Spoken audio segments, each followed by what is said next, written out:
You cannot escape from death. You know, I was thinking about what Nee said. It's kind of one of those weird things. Like, even though what he said is true, doesn't matter. You know what I mean? Like, yeah, they grouped her up with Ogre to sell her better. Yeah, if that wasn't a part of her character, people wouldn't like her like that. Yeah, she isn't Tekken, but doesn't matter. That's always the interesting question, is like, does any of it matter? When people get upset about season 2, when people are talking about character identity, you know, people are talking about heat and installs and power crushes, we don't know if it matters.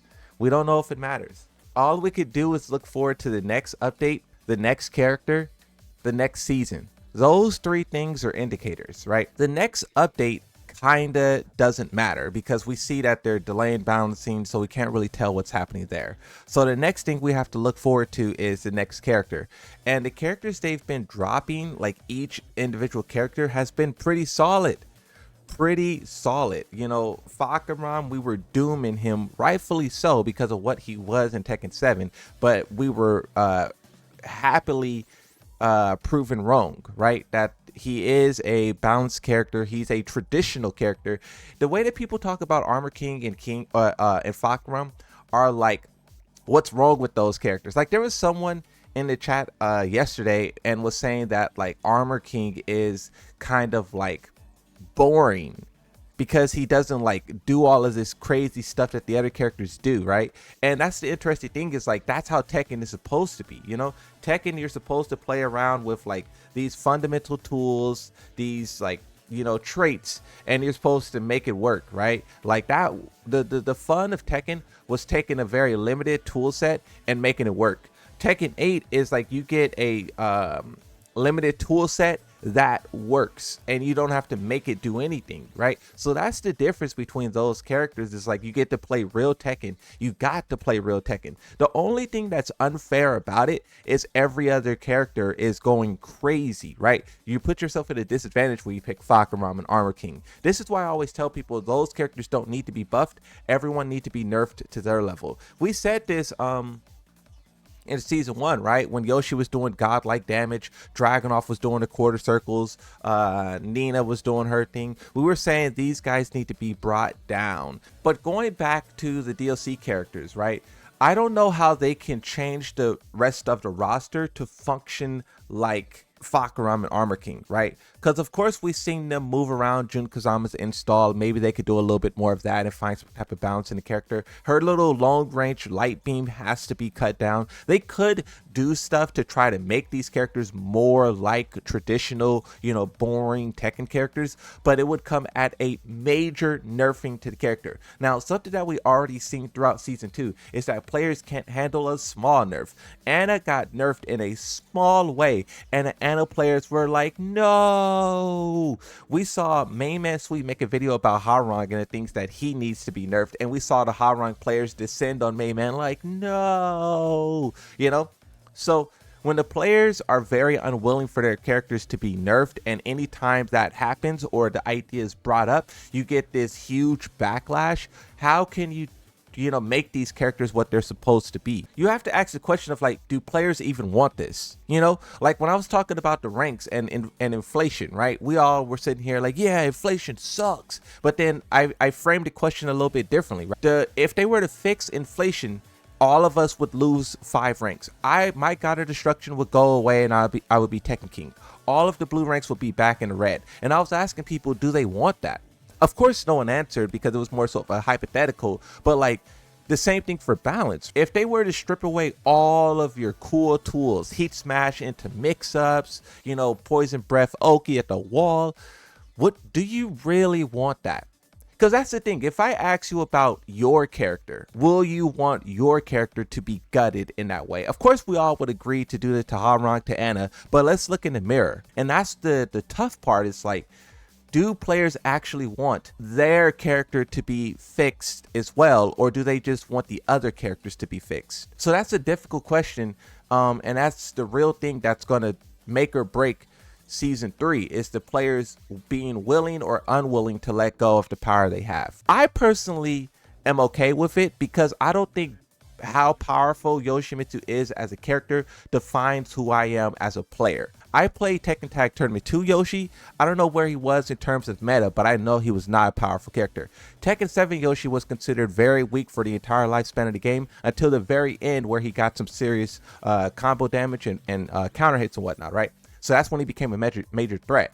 But the majority of my time playing Yoshimitsu was playing with a weak character. You know, the end of Tekken 7 and Tekken 8 season 1 to season 2 is the anomaly. I would be perfectly fine with Yoshimitsu being reverted back to like a weaker state, but I don't know if how many players will also feel that same way, you know?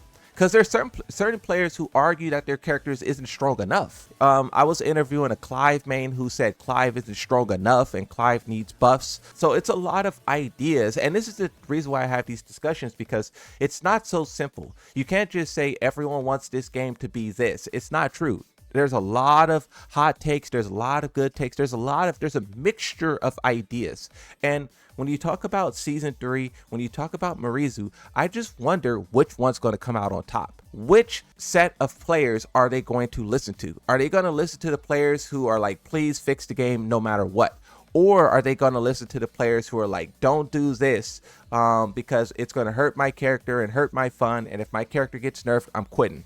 Who are they going to listen to? They're kind of listening to the people who want the game to be fixed, because if we go back to DLC, Fahkumram and Armor King are much more balanced. Marizu, she is going to be a major question mark because she has a lot of the traits that Tekken 8 is portraying. She has the evasion with the stick. She has jumping around with the stick. She has abilities with the ogre stuff. So we'll have to see how much of that actually comes through in gameplay.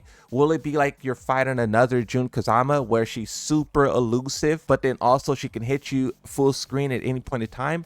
Or will it be kind of like an overreaction that we've seen with Armor King and Fahkumram? Once again, for good reason. Players were overhyping what those characters were going to be for good reason. But now that we have two characters that's very balanced back to back, and we know that Marizu went through some type of transformation after the season 2 backlash, and I would assume that was because of Anna and her rocket, right? So I'm assuming that the developers will try to make Marizu a little bit more balanced, but I also think she probably will be strong so that she makes an appearance in tournament.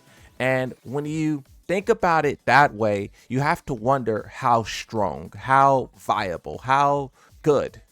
Because a part of this conversation too that isn't highlighted, that I try to highlight a lot, is the difference between being good online and the difference between being good in tournament. Those are different things, and that's not highlighted enough. Like Devil Jin is literally like one of the most deadliest characters in online. He's not top 10, he's not like top 5, but he's like powerful.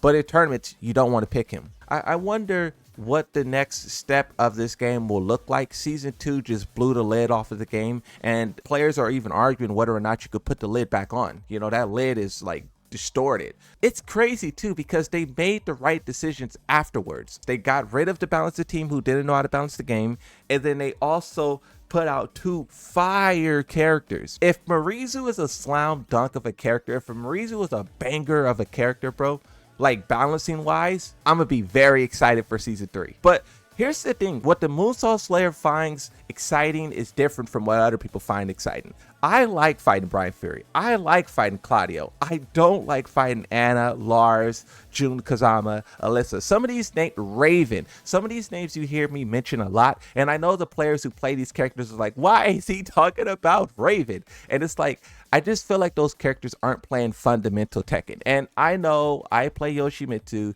Yoshimitsu in this game is very crazy. He's not playing fundamental Tekken. This guy is like a monkey on crack. I totally get it. But that's the thing with Tekken. Tekken has potential. Of course, because it's like the only 3D fighting game we have. Virtual Fighter will show up. Who knows what DOA is up to. But so far they have, a metaphorical monopoly on 3D fighting games. So they have that ace up their sleeve. But also with that aside, because I don't even know if that plays a big role. I just think Tekken at this point is stable. I think it's stable, and I think they have a very solid legacy fan base and a new fan base, right? And they're slowly building upon that new fan base as time goes on. But they need to do so in a way to where they're not ignoring their past, their legacy. I mean, I think they'll be great.